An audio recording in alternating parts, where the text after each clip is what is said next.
Representatives of tribes from the Indian state of Nagaland have been holding talks with a museum in the English city of Oxford, hoping to secure the return of ancestral remains taken during the colonial era and put on display at the Pitt Rivers Museum for decades.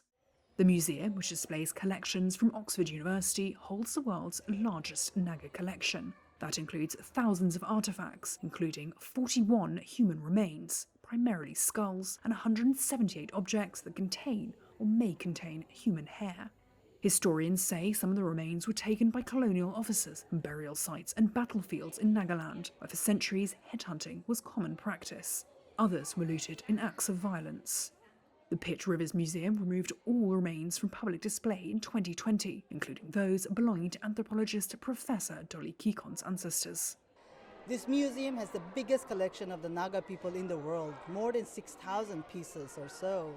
And for the first time, there is a Naga delegation, not as researchers, not as scholars to study, but to connect and to reclaim our history, our culture, and our belongings. We do not look at these objects around as objects. They are our belongings and our heritage.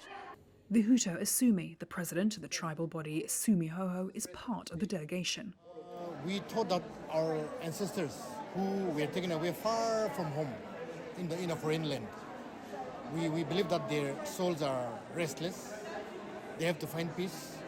They deserve a graceful and honorable homage back home. And so for that we came to claim their remains here. The 23 Naga representatives, including elders of several tribes, repeated calls by British lawmakers and campaigners for the government to legislate to protect ancestral remains. But museum director Laura van Broekhoven said the timing of the return of the remains was still uncertain due to the bureaucracy involved. The museum is also in talks with other groups to facilitate more items being returned.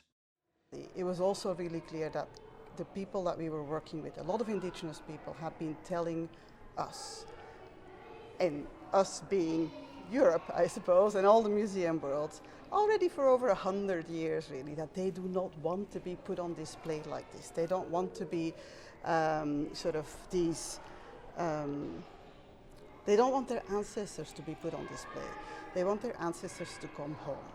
And I think that's why we also started the process where we're really trying to reach out to communities to say these are the remains that we have in the museum and start a conversation around care.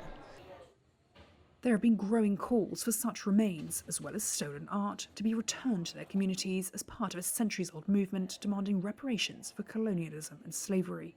Skulls and other body parts were often brought from Asia, Africa and elsewhere to former colonial powers as trophies to be traded, displayed or studied.